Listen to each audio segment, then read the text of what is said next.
Vanessa, a pleasure talking to you. Thank you so much for your time this morning. We spoke to Barry Bateman, giving us this eNCA exclusive, but give us, I suppose, a background in terms of your understanding on working with parolees, especially if as an incident as unique as this, where experts say, the Morne Haramse, that's his surname, should not be due for parole, due to them saying that he is still a danger to himself as well to others. Yeah, thank you so much. I think the question to ask is, should mentally ill people even be in prison? So I would like to ask the question. It's the whole criminal justice system that we're talking about and the mental health system.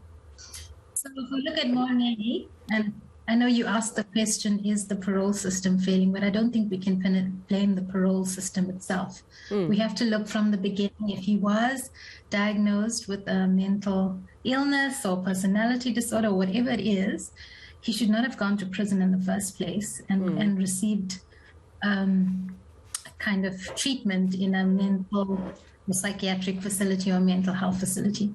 But we know those are overburdened. Then when you go into the criminal justice system, there's not enough screening, assessment, or even treatment for those with mental illness.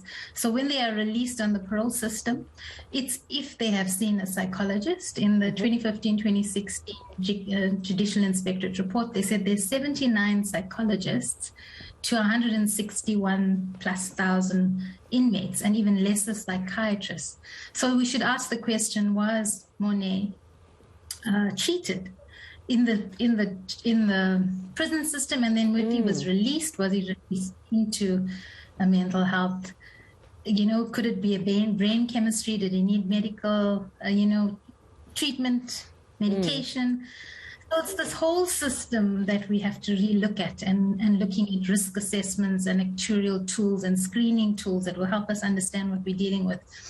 For me, when I receive people coming out of parole, I have received some who've been released from the prison system with personality disorders, and trying to find treatment on the outside is also challenging.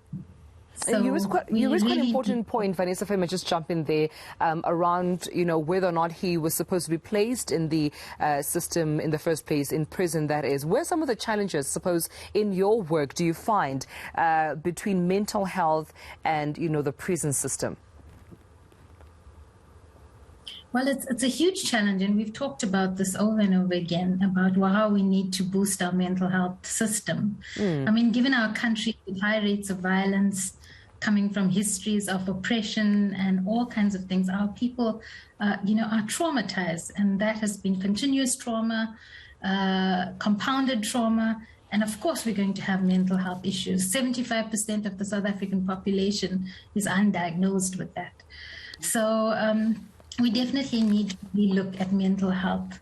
Right now, community health clinics can do assessments for it, but there needs to be more awareness around it. So it's a huge crisis. I think it's a crisis. And unless we address it in the health system and the criminal justice system, maybe even speaking to each other. Yeah. I listened to this video about a judge who was saying, let the criminal justice system be trained. Let there be screening tools. Or then if you put someone in a correctional facility, how do you treat people? I don't think there's a proper system, really.